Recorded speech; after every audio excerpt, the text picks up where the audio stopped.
भी यही होता है।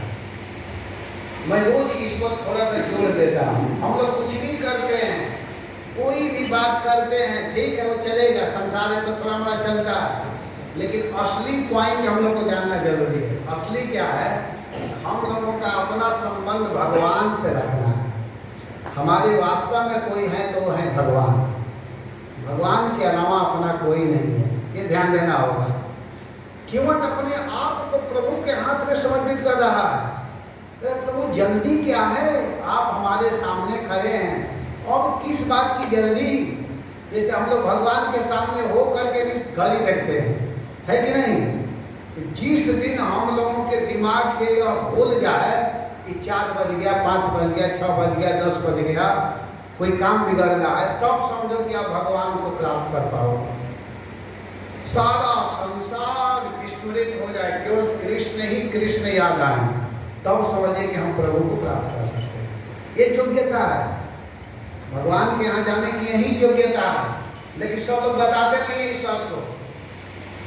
असली योग्यता यही है। जब तक यह स्थिति हम लोगों की नहीं आएगी, तब तक हम लोग को बार बार भटकना पड़ेगा भैया, बार बार इस संसार में आना जाना पड़ेगा। भगवान के पास जाने के लिए एक दिन ऐसी स्थिति में आना पड़ेगा कि सब कुछ छोड़ करके केवल भगवान ही भगवान याद आने लगे।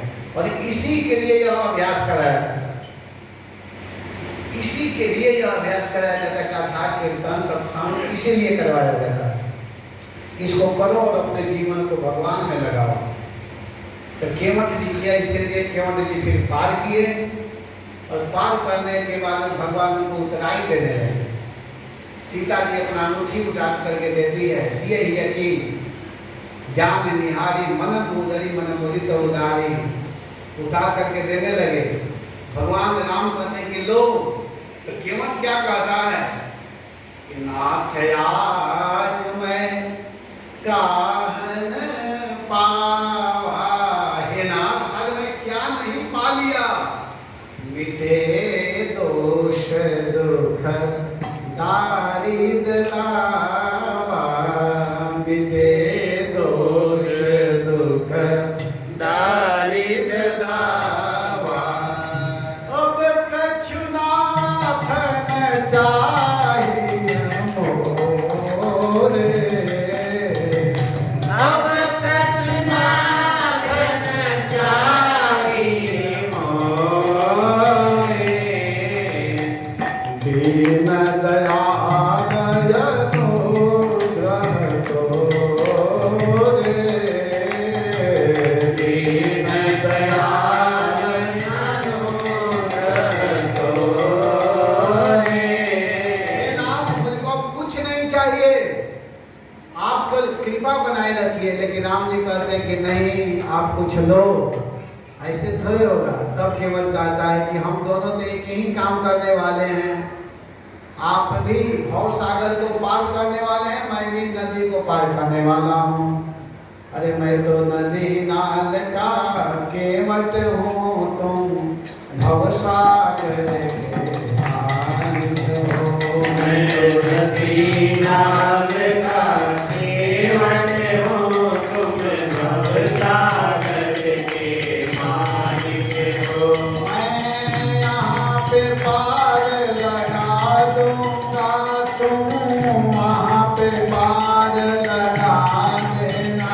मैं यहाँ पे पार लगा दूंगा, तुम वहाँ पे पार लगा देना। मैं तो नदी नाल का केवट हूँ, तुम भव सागर के मालिक हो।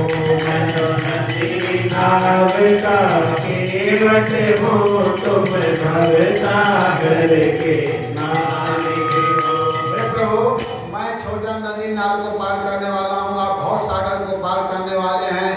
जहाँ उतराई देना ही चाहते हैं तो कोई स्टाफ से थोड़े लेता है। आप भी तो नौका चलाते हैं और मैं भी चलाता हूँ। आप बड़ा नौका चलाने वाले हैं, मैं छोटा, तो मैं यहाँ उतराई नहीं ले रहा हूँ, आप वहाँ मत लेना। जब मैं शरीर छोड़ूंगा तो मत पूछना कितना माला किए हो, मंगला आरती में आता था कि नहीं, तो मत पूछना, उस समय पार कर देना। क्यों? कि आप यहाँ मैं पार कर रहा हूँ। तो भगवान हंस करते हैं कि बड़ा छोटा तुम फीस ले रहे हो, लेकिन कोई बात नहीं, चिंता मत करो, मैं तुमको अवश्य पार करूंगा। और इतना कह करके भगवान विमल भक्ति का वरदान दिया और वहां से प्रभु निकल गए। भजन गाएंगे, एक भजन गा देंगे।